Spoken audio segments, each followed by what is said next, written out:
As long as you're with me, I'll always find my way back. Always.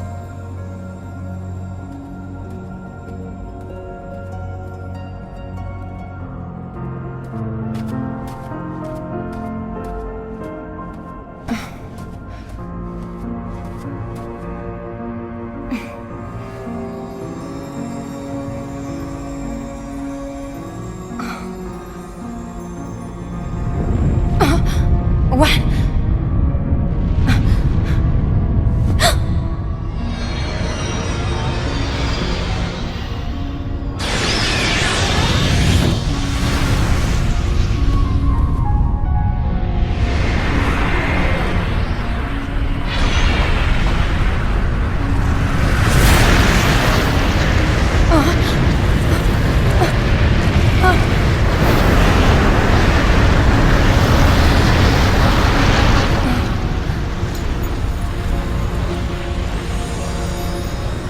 What is going on?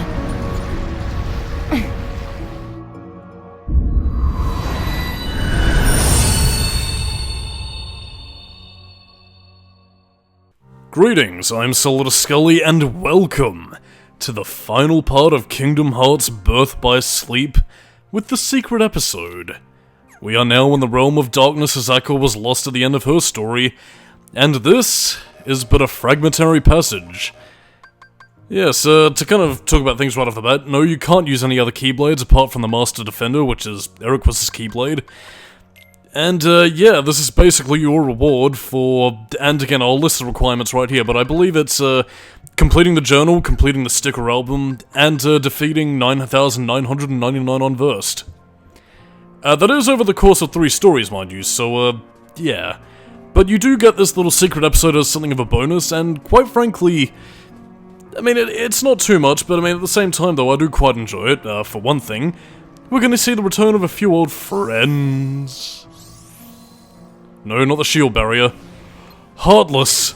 Oh, you're a sight for sore eyes, me wee young lads. Oh, and even Neo Shadows. Excellent!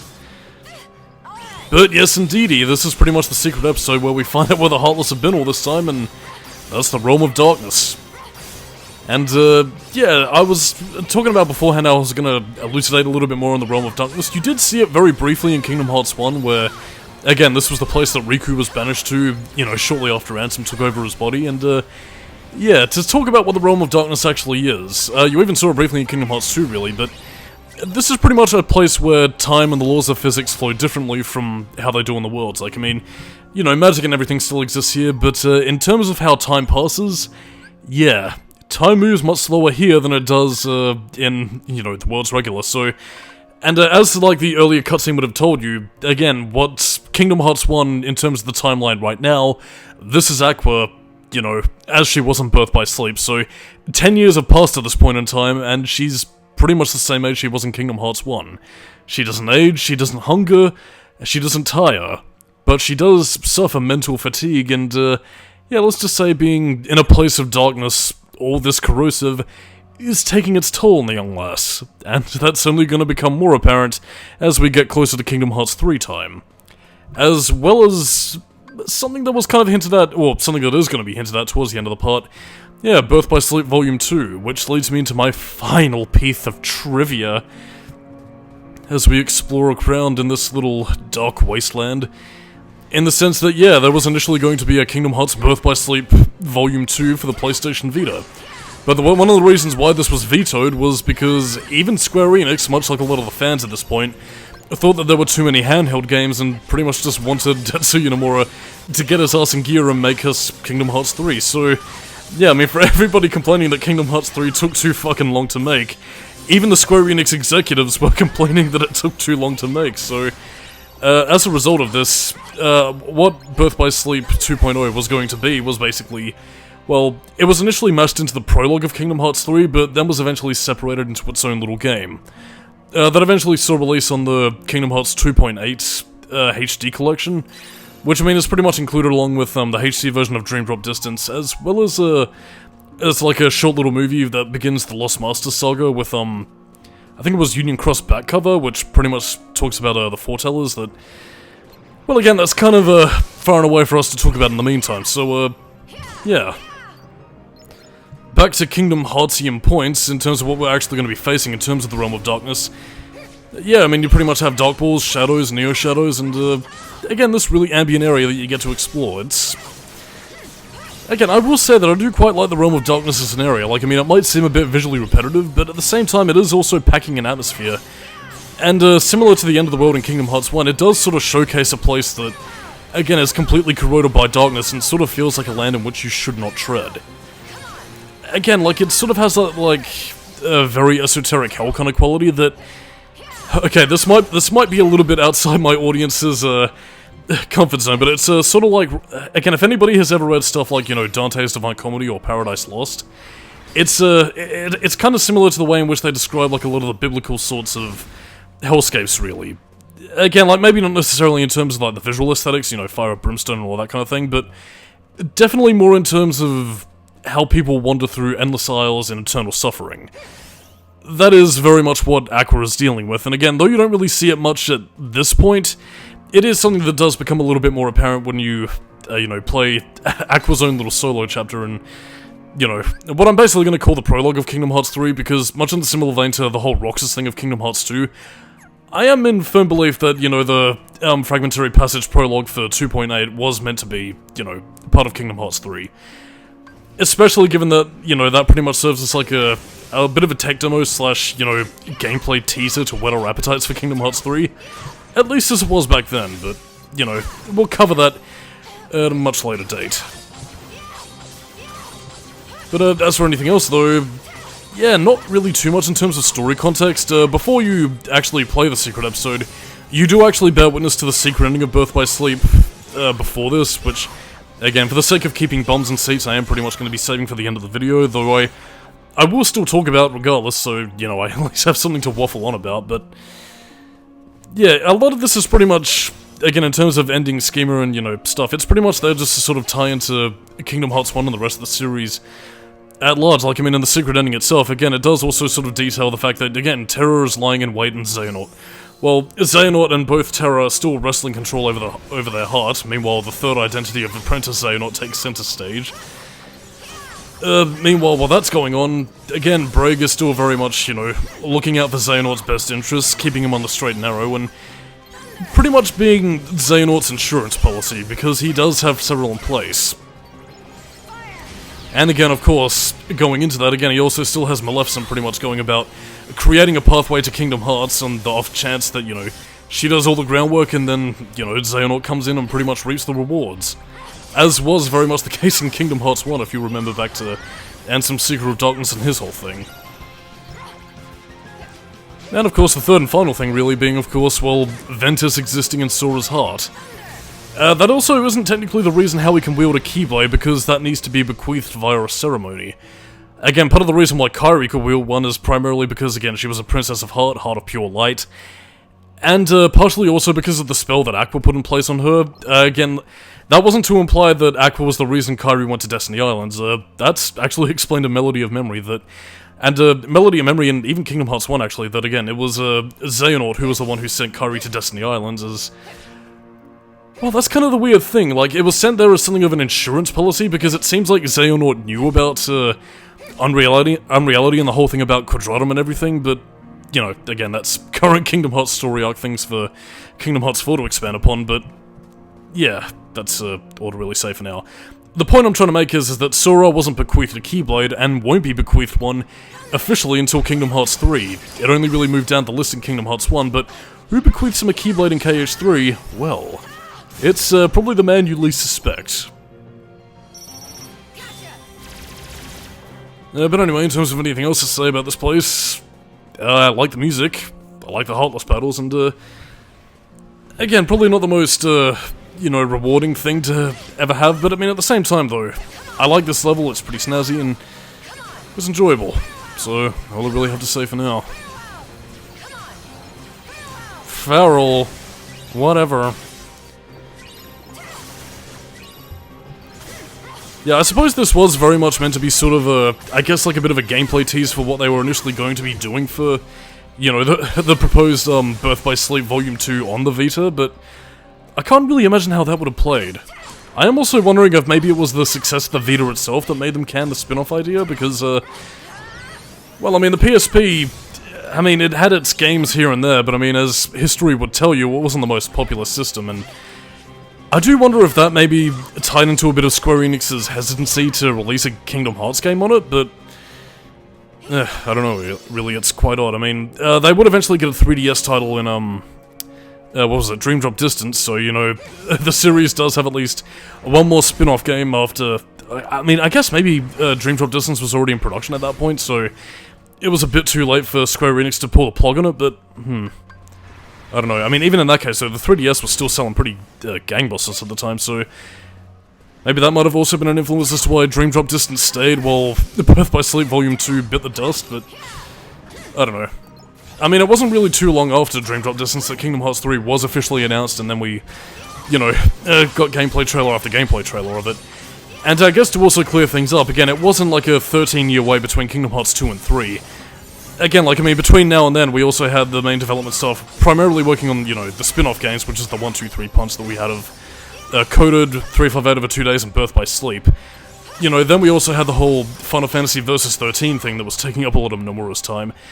And then in turn, we also had Dream Drop Distance, which was meant to be, you know, the setup and lead into Kingdom Hearts 3.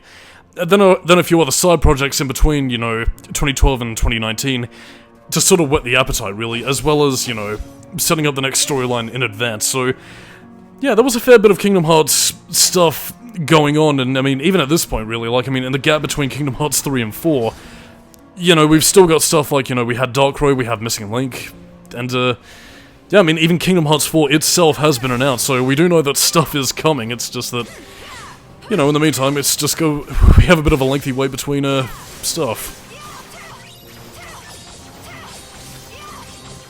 And I suppose, you know, keeping on with the Kingdom Hearts tangents as we fight Heartless, because that is primarily all that we're going to be doing here, apart from, one boss battle that we're going to be getting to a little bit later. Yeah, fuck it, I might as well continue talking about it. It does actually make me wonder how... And again, I should be saving this for the Kingdom Hearts 3 commentary, but... fuck it, where else am I gonna talk about this until, you know, more information's revealed? It does actually make me wonder, like, how Kingdom Hearts 4 is gonna be received at this point, because, I mean, Kingdom Hearts 3 had sort of like a bit of a mystical sort of Duke Nukem Forever, Sonic Adventure 3 sort of quality of, like, this... You know, this great game that people were expecting and people were excited for, but aren't really too sure what to think of it by the time it actually comes out. Like, I mean, again, maybe the advice of Duke Nukem Forever was a bit of a poor choice of words, but again, there was a lot of hype riding on that from both casual audiences and, you know, fans of the series, but it does make me wonder how well received it's going to be, you know, and now that Kingdom Hearts 3 is already a thing and people are either, you know, enjoy the game for what it is, or just like, oh, it was a big disappointment because I was expecting it to be like my fan fiction I wrote when I was 12. And, you know, all that sort of hubbub, but... I don't know. Again, I don't know if audience apathy or audience expectations from the casual side of things would play a factor in maybe some of these games being a little bit less well-received than they had been in years past, or, you know, if the series is going to continue to do potential gangbusters, because it's... Kingdom Hearts does sell relatively well, or at least still has a relatively big name, because of the audience that it draws in of both... You know, the casual audience who goes off and watches, you know, Disney movies and whatever else, and, you know, that kind of thing. It does also make me wonder as to, you know, what about the video game playing audience? Again, I don't know, it's really just sort of spitballing in the wind and, you know, asking questions where there are no answers, for as you know, one who understands nothing can know nothing. But, anyway, I don't have any tangents, and our main objective is pretty much to head towards that little center of darkness over there. And again, to further elucidate on Aqua's character, this is very much what she's been doing for about 10 years. Running away, trying not to succumb to her inner demons, and basically fighting an endless horde of Heartless, so, like, I mean... As much as I did complain about Aqua's character not really having much in terms of her own personal struggles to do, this is where her personal struggles begin, and like I said, at the end of every character's stories in Birth by Sleep, I am invested, but I don't want to say that it comes in too little too late, but I mean, we already have a solid game of build-up, but at the same time, for me to care about the friendship dissolution, that should have been built up over the course of at least one more game preceding it so that, you know, you would have felt the full impact of the fall. Whereas here, on the other hand, again, I am fully invested in Aqua's character. I know that she's lost things, and again, I care about her struggles. You know, similar to that of, you know, Terra and Ventus. I care about them too now. Which is part of the reason why their resolution in Kingdom Hearts 3 does have the impact that it has. Again, it's emotional, and it is heartwarming to see how that is resolved. It's just that getting there was a bit of a pisser, which could have been handled a wee bit better in my eyes. But that's enough whinging about Birth by Sleep. You heard me do that during the credits, throughout the commentary, on the patio, at the beach, wherever good times I had, I was complaining about it, because I am, as I always have been, a whingy bastard. But yeah, when you go into those little dark clusters, you pretty much have to kill all the Heartless inside them, and that will lower the darkness energy field, and squad-a-la, we're off to more plot. But yeah, by the time we go into that little arena area, which is so lovingly set up in an Uncharted Drake's Fortune kind of way, yeah, after we defeat the Heartless there, we get our boss fight, and that's pretty much all she wrote. That's actually, yeah, something of a minute battle of a dozen Heartless thing, really, where we're pretty much fighting the Heartless and destroying everything. Although it does actually make me wonder, because, again, as a line of dialogue shortly after the next cutscene is going to elucidate on, it does, Aqua does actually state, surprised that this isn't the Unverse, so has she had to face the Heartless before, or was she only told about them by Erequus? Because, I mean, if the latter is true, then that also means that Aqua was woefully unprepared as to what she was facing in the realm of darkness, which, I mean, you know, God knows what Erequus must be thinking right now, although then again, it's probably just a lot of shame and misery for what he put his students through. But then again, you might see Erequus as a bit more bigoted than in fact he is, because, I mean, he does genuinely love his students, it's just that, again, there was a lot of events that kind of made him darkness racist. He was a racist honking motherfucker. At least, that's what the events of Kingdom Hearts Dark Road had eventually led him towards. But anyway, for those of you who wanted to see more Time Splicer, watch it put the work in. You may have prevented me from getting Stop Barrier, but you can be pretty good, and that was Ghost Drive. I admit that I made a mistake, so never mind. But you can see that, again, in a very confined space, it can put quite a bit of work in. And also, this is why I recommend Mega Flare. Quite useful, and sadly, because of the fact that it was so broken, it would never be used in... Actually, no, I tell a lie. It is technically used in Dream Drop Distance, except just during the dive sequences, where it doesn't really matter, and would probably be much more useful elsewhere in the game, unless you can get it through Flick Rush, maybe? But then again, I haven't really experimented with that in a while, so...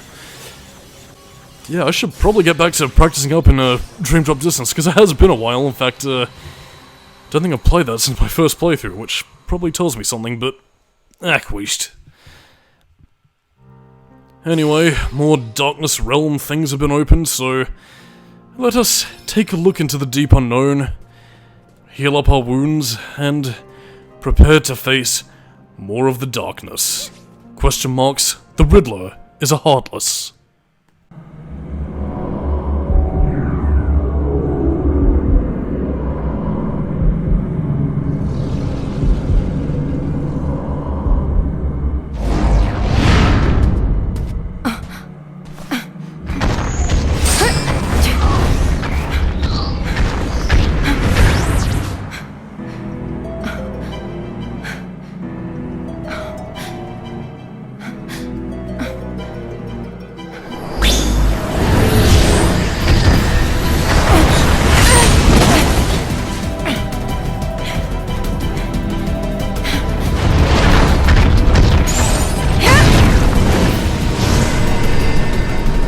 This monster, this is no Unverse.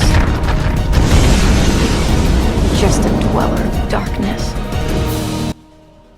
Yes, quite curious, and it's also hiding in the shadows, so, yeah, to kind of spoil what this little monster is, I think it's meant to be the, Phantom Beast that you fought in Kingdom Hearts 2 and Beast Castle? At least I think it is. The boss fight is... the boss fight? No, the boss fight is set up in a little bit more of a different way, again, as you can see with its little red vision, and I was so fucking tempted to slap in a Resident Evil title sequence over that. Yeah. like again, I mean, like, minus the, you know, actually, no, it does have the chains and everything, so, yeah, I think it is meant to be that same Heartless. But yeah, this is pretty much Aqua fighting the stuff from Beast Castle. Anyway, it is a pretty powerful foe, but again, if you've made it up to the secret episode and are sufficiently leveled, then, you know, you should be ready to go, so, yeah, pretty decent boss battle to end our time in the Realm of Darkness. I mean, our time specifically, not Aqua's, but, her time in here is just the beginning. There we go. Yeah, but yeah, in terms of anything else to say, I got nothing really. It's just a pretty epic boss battle. Pretty fun, and once again, it can also go invisible, try and hide itself from Aqua's vision. And you know, you get that cool little red vision, so again, there is always things to look out for, and it actually kind of reminds me of that, the one wolf boss fight from Kingdom Hearts 3, actually. Kind of fitting, so it does make me wonder if the Osaka team were testing out boss strategies here. Well, I mean, I suppose it might sort of be the case, but who knows, really. Come on, let me shot like you. Meteor strike, oh! Pachoo, pachoo, pachoo! I fire my meteors at you! Yeah, but I mean, compared to Xehanort or, you know, even some of the other boss fights in the game, yeah, this one just doesn't really seem to be giving you a whole lot of trouble. Like, I mean, it's agile, and I mean, it can get some pip damage into you, but, you know, it's fine.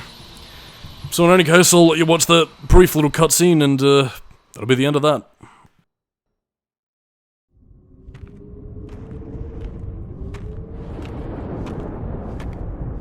Oh, could it be?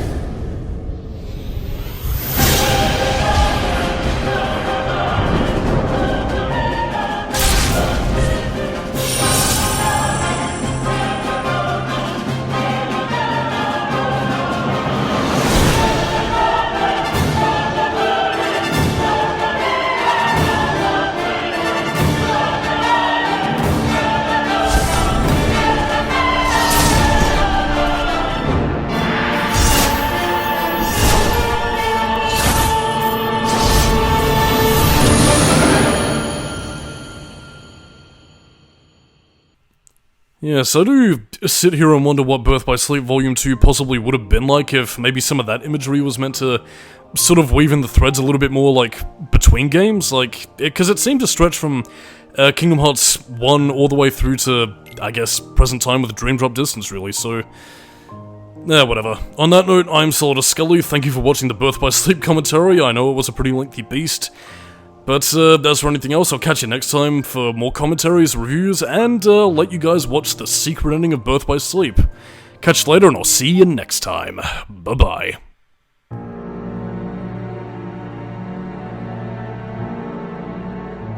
Darkness rules your heart. It gives me control. Muscle and sinew that once obeyed you now rebels against you. How you can remain here at all confounds the mind. It's still my heart. You think you can just come in and take over? I'm not gonna sit by and let that happen. Don't even entertain any notions of escaping me, boy. In the end, your heart will be engulfed by mine forever. Wrong. You're gonna get shown the door, old man. As I recall, you couldn't even handle your own darkness. How then will you triumph over mine? You'll find out soon enough. Oh, so that's how it is it? Someone else has set foot in your heart. Ericus, you sly fox. I'm not afraid of what the darkness holds now. Even if you do wrest control of my heart from me. Even if you cast me into the deepest, darkest abyss, you'll never sway me from the one cause that pushes me to keep on fighting. Whatever the cost, I'm ready to pay it. Brave words, to be sure. But I'm a patient man. We can take as much time as we need to settle this little property dispute. However, know this. You are just one of many roads that I might choose to take. Trust me, I made certain of that.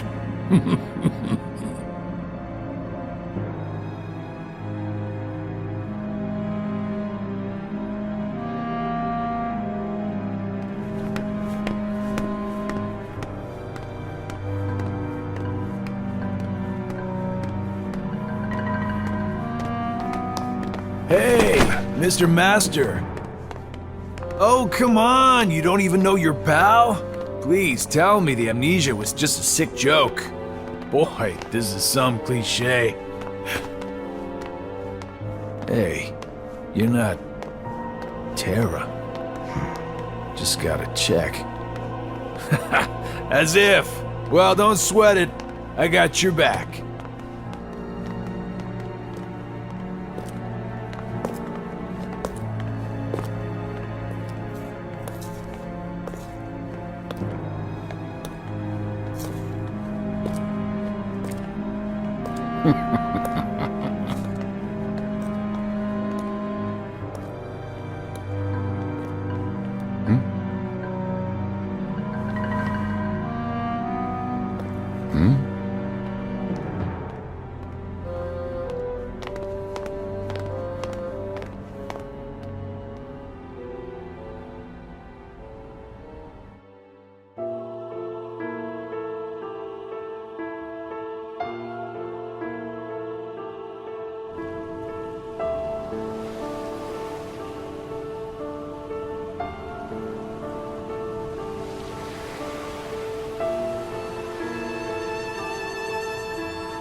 Who are you? Why, hello. It's not often I get visitors. Please, call me Aqua. Why are you sitting here all alone in the realm of darkness? How did you end up here? Well, I can tell you this is my second time on these shores, but unfortunately, much like the first, I do not remember who I am or whence I came. Everything was washed away in whatever currents carried me here. That's too bad. I know I've been here a long time, wandering through the endless hours, unable to escape. You wish to return to your own world?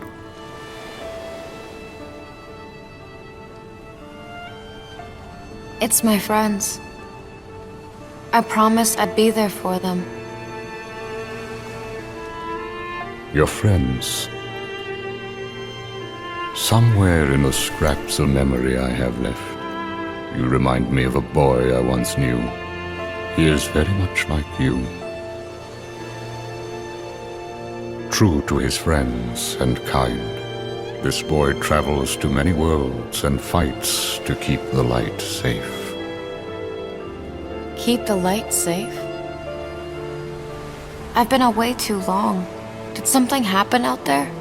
Are the worlds in danger? Sad to say, they nearly fell to darkness more than once. But at every turn, that boy arrived with keyblade in hand to save the day. Huh? Wait a sec. Is his name Terra or Ven?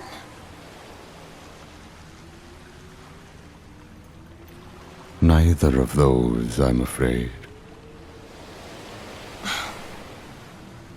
Should have known. How long has it been since I met him? At least a year now, perhaps more.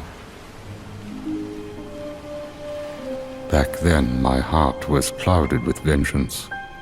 I did terrible things, both to him and his friends.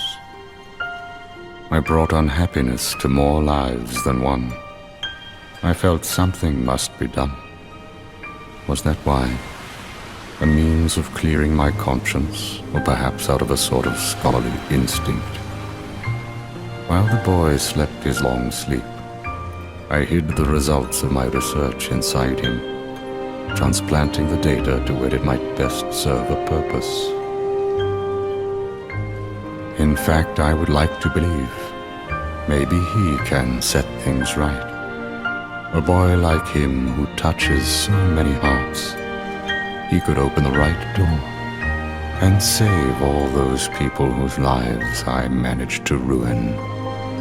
So many are still waiting for their new beginning, their birth by sleep. Even me, and even you. What's this boy's name? His name is...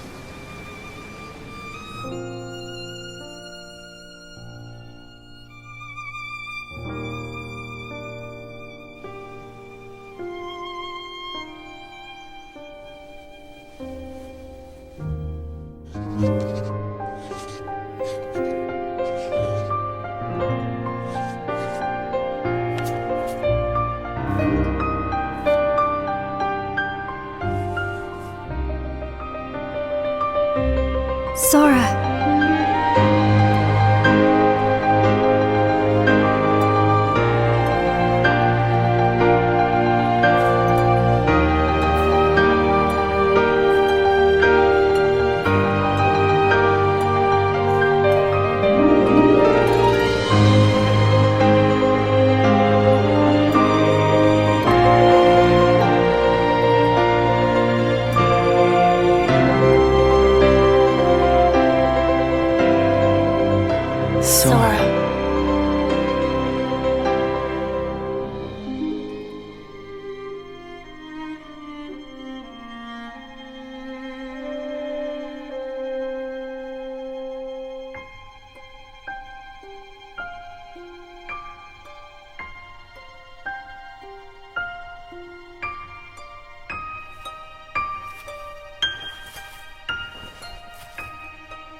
Sora.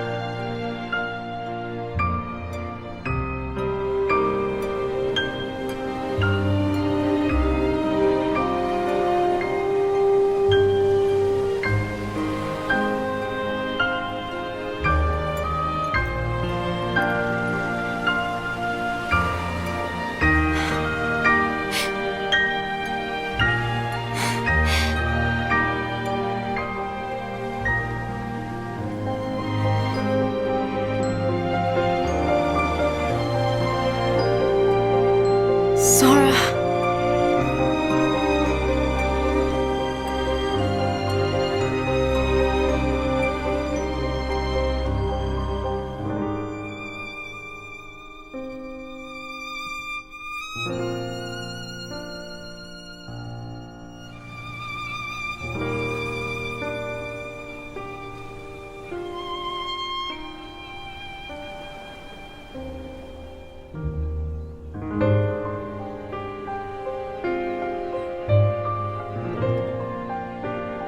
Sora.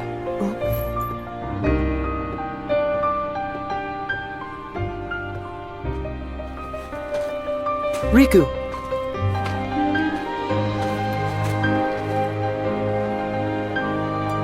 Your mind's made up? Yeah.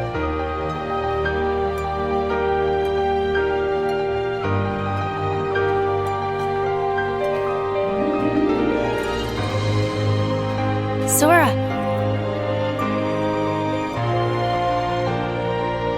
Kairi!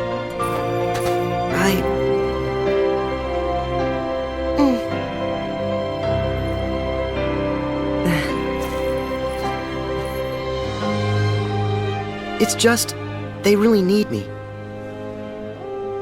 I have to go. I am who I am. Because of them.